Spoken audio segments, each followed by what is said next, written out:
ভারতের জাতীয় নিরাপত্তা উপদেষ্টা অজিত দোভালের দাবি প্রত্যাখ্যান করেছে পাকিস্তান। দোভালের দাবিকে বিকৃতি এবং ভুল তথ্যে পূর্ণ বলে অভিহিত করেছে পাকিস্তানের পররাষ্ট্র মন্ত্রণালয়।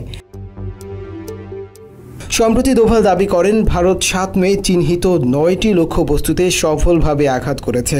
এই মন্তব্য নিয়েই ক্ষোভ প্রকাশ করল ইসলামাবাদ।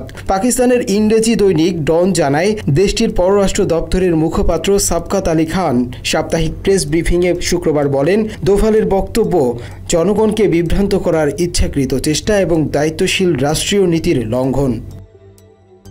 তিনি আরও বলেন, একটি সার্বভৌম জাতির বিরুদ্ধে সামরিক আগ্রাসনের গর্ব করা জাতিসংঘের সনদ এবং আন্তর্জাতিক আইনের প্রতিষ্ঠিত নীতির গুরুতর লঙ্ঘন। কল্পিত বর্ণনার আশ্রয় নেয়ার পরিবর্তে ভারতের 6টি যুদ্ধবিমান ভূপাতিত করা এবং অন্যান্য সামরিক লক্ষ্যবস্তুতে গুরুতর ক্ষতি স্বীকার করা উচিত। তিনি বলেন, মানুষ খুব ভালো করেই জানে ভারত তথাকথিত সন্ত্রাসী লক্ষ্যবস্তুতে হামলার নামে বেসামরিক নাগরিকদের হত্যা করেছে।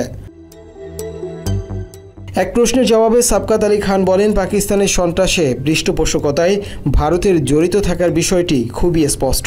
আন্তর্জাতিক সম্প্রদায়ও এখন ভারতের এই তৎপরতার ব্যাপারে সচেতন হচ্ছে।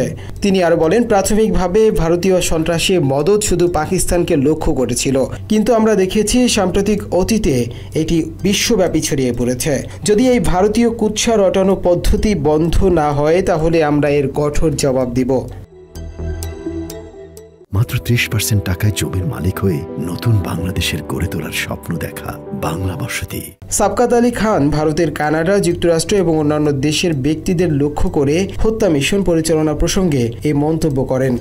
ভারতীয় গোয়েন্দা সংস্থা এসব দেশে ভারতীয় বংশোদ্ভূত শিখ ভিন্ন মতের মানুষদের হত্যা করার জন্য সাম্প্রতিক বছরগুলোতে বেশ কয়েকটি অভিযান পরিচালনা করে। এর মধ্যে কানাডাতে তারা হত্যায় সফল হয়। এরপর থেকেই কানাডার সাথে ভারতের কূটনৈতিক টানাপোড়েন চলছে।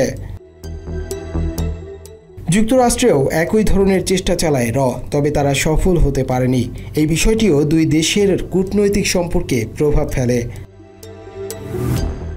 গত 22 এপ্রিল ভারত শাসিত কাশ্মীরে জঙ্গি হামলায় 26 জন নিহত হয়। এর জন্য পাকিস্তানকে দায়ী করে ভারত। মে মাসের গোড়ার দিকে এই অভিযোগে পাকিস্তানে হামলাও চালায় তারা, যদিও সুবিধা করতে পারেনি। হামলার সময় ভারতের 6টি যুদ্ধবিমান বিধ্বস্ত হয়। দুপক্ষেই হতাহতের ঘটনাও ঘটে। পরে মার্কিন প্রেসিডেন্ট ডোনাল্ড ট্রাম্পের মধ্যস্থতায় দুপক্ষ যুদ্ধবিরতিতে সম্মত হয়। এরপর থেকেই হতাহত এবং ক্ষয়ক্ষতির সংখ্যা নিয়ে লুকোচুরি করছে ভারত। সরকারিভাবে সেই পরিসংখ্যান প্রকাশ না করলেও এবার সাফল্যের দাবি করা হলো মোদি সরকারের পক্ষ থেকে। মুনতাসির তাসটিব, বাংলা এডিশন।